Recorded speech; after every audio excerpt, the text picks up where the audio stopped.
नमस्कार दोस्तों, आप सभी का एक बार फिर से चंद्र प्रकाश प्रजापति यूट्यूब चैनल पर स्वागत है। दोस्तों आज है inspire scholarship Sunday doubt session 85 और आज की इस वीडियो में आप लोगों के डाउट्स क्लियर करने वाले हैं। तो चलिए फ्रेंड्स, आज का वीडियो स्टार्ट करते हैं। तो दोस्तों सबसे पहले बात कर लेते हैं इंस्पायर स्कॉलरशिप वेबसाइट के बारे में, जिसमें काफ़ी ज़्यादा प्रॉब्लम्स आ रही थी बीच में, लेकिन फिलहाल अभी के टाइम में जो BSc है या फिर MSc के जो डॉक्यूमेंट्स हैं वो अपलोड होने स्टार्ट हो चुके हैं सही तरीके से।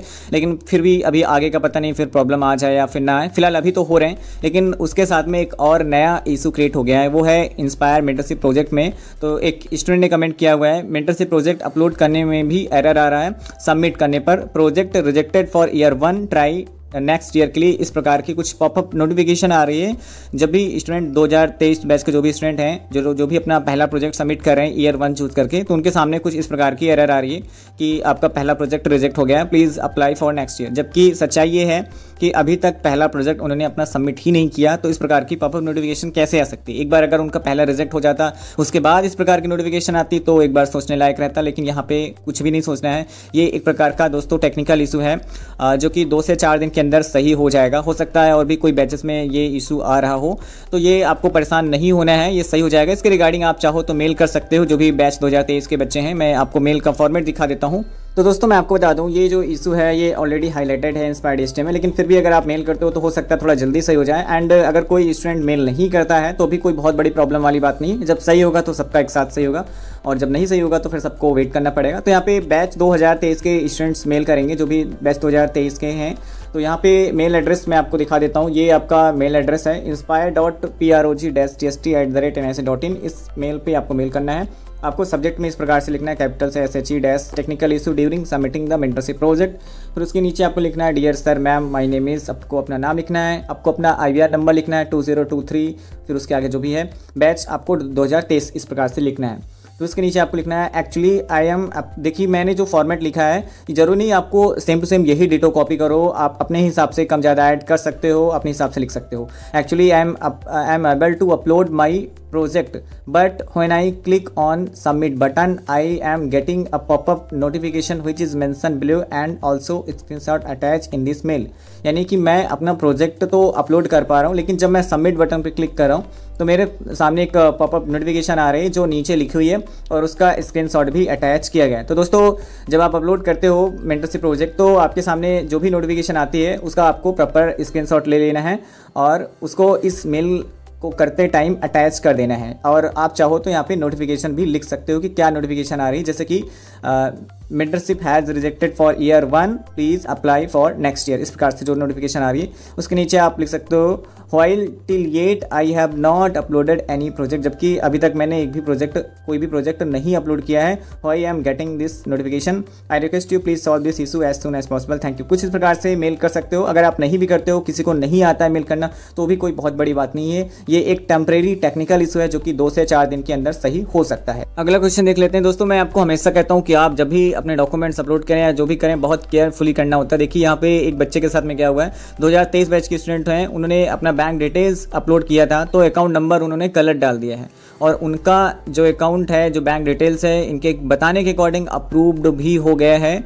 तो अब क्या होगा सर प्लीज़ बताइए। देखिए मैं आपको बताना चाहूँगा कि ऐसा बहुत रेयरली हो सकता है कि आप गलत अकाउंट नंबर डालो और वो अप्रूवल हो जाए, ऐसा बहुत ही रेयरली हो सकता है। और अगर आपने अच्छे तरीके से चेक कर लिया है, यानी कि अगर आपने डॉक्यूमेंट फॉर BSc MSc वाला जो ऑप्शन आता है उसमें जब आप क्लिक कर रहे हैं और उसमें अब आपका मार्कशीट अपलोड करने का ऑप्शन आने लगा है, इसका मतलब यही होता है कि आपका बैंक डिटेल्स वेरीफाई हो गए हैं। तो एक बार आप चेक कर लेना, अगर ऐसा ऑप्शन आ रहा है तो इसका मतलब आपके बैंक डिटेल्स अप्रूव्ड हो गए हैं। तो अगर अप्रूव्ड हो गए हैं तो ऐसा नहीं होना चाहिए था। तो इसके लिए आपको करना क्या है, आपको इंस्पायर DST में ईमेल करना है, साथ ही साथ आपको हेल्पलाइन नंबर पे कॉल करना ही करना है, उनसे ये इशू आपको बताना है और उनको ये भी बताना है कि सर मैंने आपको मेल किया है। तो वो आपकी मेल को जो आपके रिस्पेक्टिव ऑफिसर उनको फॉरवर्ड कर देंगे, जिससे कि आपकी प्रॉब्लम सॉल्व हो सकती है। अगला क्वेश्चन देख लेते हैं। मैंने इंस्पायर स्कॉलरशिप 2022 में फॉर्म भरा था, मेरा अभी जाकर के ऑफ लेटर आया। इसका मतलब जरूर आप अबेयंस वाले ही रहे होंगे, तभी आपका ऑफ लेटर आया। अबेयंस कंडीशन एक्सेप्ट लिस्ट में आपका नाम रहा है। और बहुत लेट में ऑफर लेटर आया है। तो मेरा जो परफॉर्मेंस कार्ड देना है तो किस सेमेस्टर का देना है, देखिए मैं सबसे पहले आपको बताना चाहूँगा बैच 2022 के जिनका भी अभी हाल फिलहाल में समथिंग 2 साल बाद ऑफर लेटर आया है, जो भी उनका इशू सॉल्व होकर आया है।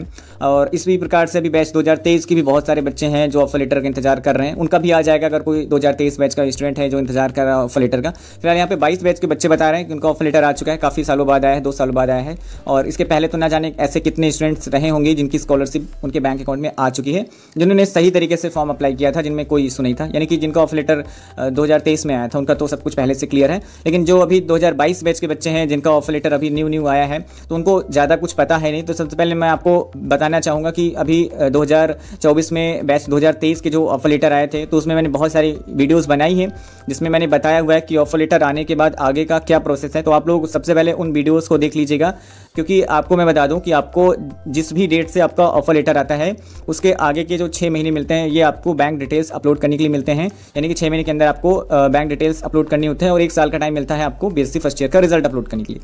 लेकिन यहाँ पर आपको बहुत ज़्यादा लेट नहीं करना है, जितना आप लेट करोगे उतनी स्कॉलरशिप आपकी लेट से आएगी। तो एज सुन एज पॉसिबल आपको SBI का regular saving bank account upload करना है, जैसे ही वो वेरीफाई होता है वैसे ही फर्स्ट ईयर के डॉक्यूमेंट्स अपलोड करना है। परफॉर्मेंस रिपोर्ट में थोड़ा सा बढ़ने में इशू आ सकता है कि किस ईयर वगैरह में टिक करें या फिर उसमें सेशन वगैरह क्या डालें, तो उसमें आपको ईयर 1 सेलेक्ट करना है। और जो सेशन डालने की बात है तो वहाँ पर आप 2022-23 डाल देना अगर आप फर्स्ट ईयर के अपलोड कर रहे हैं। दोस्तों मैं स्पेशली ये कुछ स्पेशल स्टूडेंट्स के लिए बता रहा हूँ जिनका ऑफर लेटर 2022 बैच का है और जिनका ऑफर लेटर अभी इसी ईयर 2024 में आया है, अभी कुछ दिन पहले आया है, उनके लिए है। बाकी सब लोगों के लिए जो सेशन डालना है वो 2023-24 है। अगला क्वेश्चन है, स्टूडेंट ने पूछा हुआ है भैया मैंने होम ब्रांच SBI से अकाउंट ओपन करा है और इनका जो अकाउंट ओपन हुआ है वो है लोटस सेविंग बैंक अकाउंट। देखिए ये जो लोटस सेविंग बैंक अकाउंट है ये रेगुलर सेविंग बैंक अकाउंट नहीं है, अगर आप इसको अपलोड करते हो तो ये आपका रिवर्ट आ जाएगा।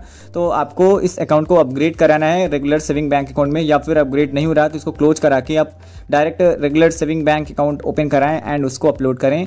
फिर भी अगर आपके बैंक वाले मना कर रहे हैं कि नहीं यही सही है, इसमें कोई लिमिट वगैरह नहीं है, पैसे आ जाएंगे, बैंक वाले ऐसा दावा कर रहे हैं, तो कोई दिक्कत नहीं है, आप उसको एक बार अपलोड करके देख लीजिए। अगर DST वाले उसको एक्सेप्ट कर लेते हैं तो अच्छी बात है, और अगर वो लोग रिवर्ट करते हैं तो वो रिवर्ट का नोटिफिकेशन अपने बैंक में दिखाना कि देखिए ये आ गया रिवर्ट और अब आप मेरा रेगुलर सेविंग बैंक अकाउंट ही ओपन करें, तो वो लोग ओपन कर देंगे। अगला क्वेश्चन देख लेते हैं, 2024 बैच सर अभी इंस्पायर के फॉर्म सबमिटेड कर दिया, बाकी प्रिंट प्रीव्यू में मार्कशीट पूरी ब्लर शो हो रही है, बाकी इंडोर्समेंट फॉर्म एकदम सही दिख रहा है, मार्कशीट भी उसी साइज में अपलोड की थी, फिर भी ब्लर क्यों आ रही है सर, अब क्या करें, सही करने के लिए प्लीज़ रिप्लाई। देखिए मैं आपसे सबसे पहले ये कहूँगा कि अगर आपने पूरा फॉर्म फाइनल सबमिट नहीं किया है तो अभी भी टाइम है कि आप उसको सही कर सकते हो। लेकिन अगर मान लेते हैं कि आपने पूरा फॉर्म को फाइनल सबमिट कर दिया है तो अब आप एक बार प्रिंट एप्लीकेशन फॉर्म पे क्लिक करके एक बार दोबारा से प्रिंट करें और फिर चेक करें कि क्या आपकी मार्कशीट ब्लर आ रही है क्या। अगर फिर भी आपको ब्लर दिख रही दोबारा प्रिंट करने पर भी, तो आपके पास में एक ही ऑप्शन है, वो है दोबारा फॉर्म अप्लाई करने का। इसके रिगार्डिंग आप चाहो तो एक बार इंस्पायर DST में हेल्पलाइन नंबर पे कॉल वगैरह करके भी बात कर सकते हो। लेकिन मैं आपको यही रिकमेंड करूंगा कि अभी जब फॉर्म भरने की लास्ट डेट अभी नहीं आई है तो अभी टाइम है, तो आप फिर से नया फॉर्म भर दो, तो आपका पुराना वाला रिजेक्ट हो जाएगा, नया वाला आपका एवेल्यूएट किया जाएगा, ऐसा हो सकता है।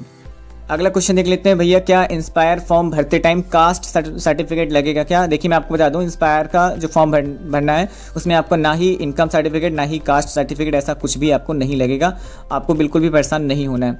अगला क्वेश्चन देख लेते हैं, सर मैं 2023 बैच की स्टूडेंट हूँ, मेरा अकाउंट में NPCI नहीं हो रहा है तो कोई प्रॉब्लम तो नहीं होगा। देखिए आपका जो बैंक अकाउंट है उसमें आधार कार्ड लिंक होना चाहिए, बस इतना बहुत है, बाकी NPCI अगर नहीं भी है तो भी कोई दिक्कत वाली बात नहीं है, अगर है तो अच्छी बात है।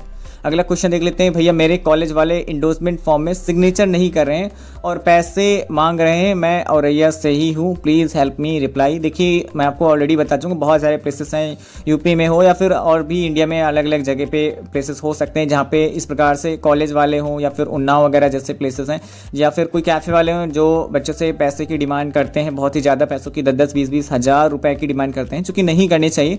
तो मैं इसमें क्या ही बोलूँ आपको, आप कॉलेज वालों से एक बार और रिक्वेस्ट करो, उनको सारे रूल्स बताओ कि आपका इसमें कोई राइट नहीं है पैसे मांगने का। फिर भी अगर वो नहीं मान रहे तो आप उनके अगेंस्ट आप कोई लीगल एक्शन भी ले सकते हैं।